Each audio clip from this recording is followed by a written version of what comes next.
Саха АССР РСФСР онна Сибирский союз үтелях тренері Дмитрий Коркин сырды катынуететер народты рекордаларынағы көңіл тұсты турниры бұйыл ақсыз түгілін жүкускайға ғытылдар.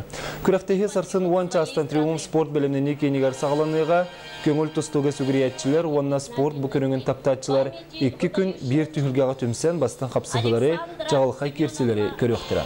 Оттын бүгін олимпийский әрелері білімнер училище телгехетігер үтіуегес бұғытынан Дмитрий Петрович Паматыннигар күрәқтегі бұчотта қылжыттара күттатчылар, оны училище вернәтчілері тыынақ сібекі жүрбетін уран, ұлу тренері ақтан санан астылар, кені сірдік атығар сүгірейділер. Бәлетер боллаққа бұйылғы турнирға Россияны аған тұран сүрбі 6 дойды күттар. Сарсын көберге бейхін сәтті 6-15, 7-10 онна 9-7 келі яғынақтар тұста тақсықтыра. Күрәқтегі бірілі қағылыты кейхе 5 час 15 минутаға сағаланы.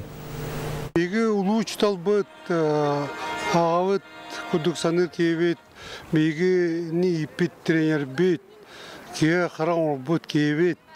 Хүлбе сүйе хамын бастың истерге келбет Дмитрий Петрович Коркин үйелтен үйелерге кені өстедағыны ата-аттаны тұруға. Кені күйе өсті ғытар бұл бейгіні сақа үйенің спорт егілі үтчедір үтчаттары сомағылыр төмер сайынларар біліндағыны. Оны бұл күрәқті ғылтын ғылайы андайды тағымнақ хайдан ер. Onun begi eder sportsmenler bütün spor ödülünden, tustu ödülünden saydıkları hüddeğin ever kümüler.